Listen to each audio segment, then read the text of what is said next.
कहते हैं कानून सबके लिए बराबर होता है, पर ARTO दयाशंकर की किताब में यह पंक्ति शायद शौकिया पठन सामग्री के तौर पर रखी गई हो।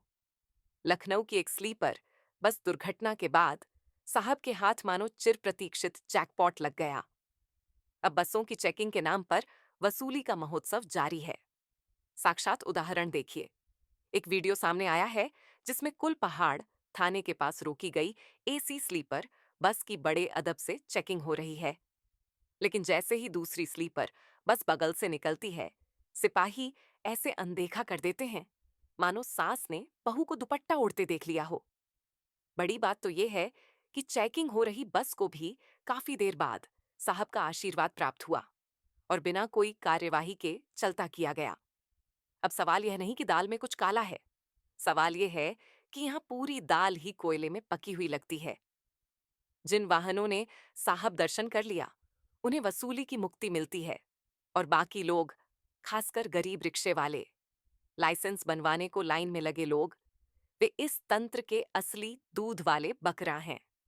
सूत्रों की माने तो जिले में 30 से ज्यादा स्लीपर बसें और 5,000 ट्रक रोज कबरई पत्थर मंडी में आते हैं। अब आप खुद ही अंदाजा लगाइए कि साहब का कलेक्शन चार्ट कितना मोटा होगा। और साहब के प्रिय अजय बाबू का जलवा देखिए। रात 10 बजे ताले खोलकर बसें रिलीज कर दी जाती हैं। जनता तो केवल मूक दर्शक है, लेकिन वीडियो में इनकी वसूली पर बहस करते बाबू को सुनकर लगता है कि उन्हें खुद ही नहीं पता कि वो क्या बोले जा रहे हैं। महोबा के लिए यह कोई नई बात नहीं। ये शहर लूटा जाने के लिए ही बना है और लूटने वाले इतने प्रशिक्षित हैं कि इन्हें नोबेल प्राइज में वसूली शांति पुरस्कार का पहला हकदार बनाया जाना चाहिए। अब देखना यह है कि इस स्लीपर राज में कौन कब जागेगा या फिर सब कुछ फाइलों की नींद में ही चलता रहेगा।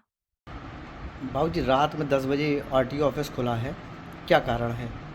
ये भैया DM साहब के आदेश पे जो परिवहन आयुक्त महोदय से आदेश मिला है जी स्लीपर बसों के चालान किए जाने के संबंध में, जी। उस कारण।